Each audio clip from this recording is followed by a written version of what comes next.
Hello, I'm Reggie Lepley, County Extension Agent, Ag and Natural Resources with Texas A&M AgriLife Extension Service. Glad to have you here.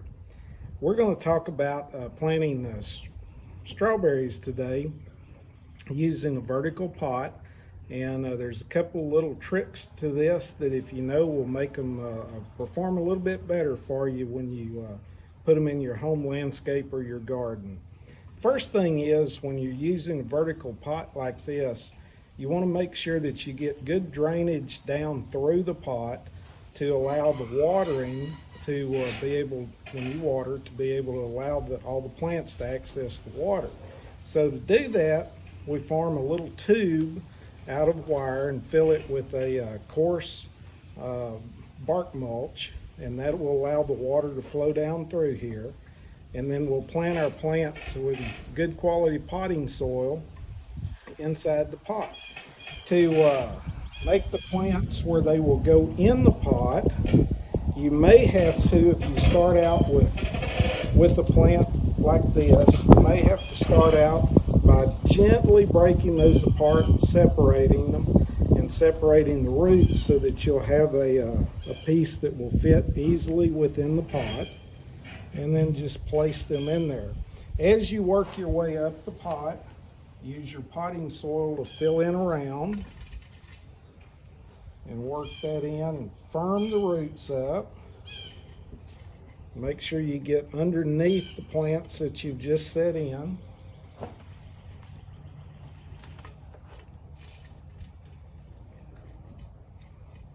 And so forth and so on as you work your way up the pot.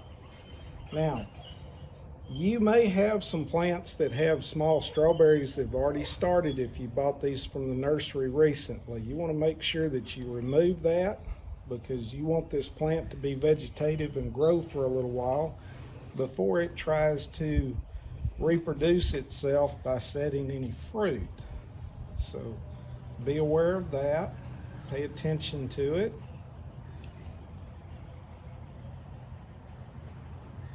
Remember to firm that soil up. The interesting thing about strawberries is that they are fairly heavy requirements on fertilization. So as you're planting, you want to make sure that your soil has some good Osmocote type slow release fertilizer available in it for the plants to utilize. And then periodically, every 7 to 10 days, 2 weeks at the latest, you need to re-fertilize those plants with just a little bit of fertilizer to keep them going. Don't overdo it, but make sure they have enough to keep going.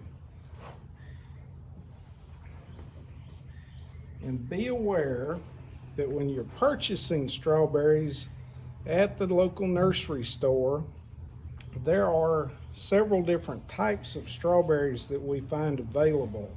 You'll see short day strawberries, long day strawberries, and day indeterminate strawberries.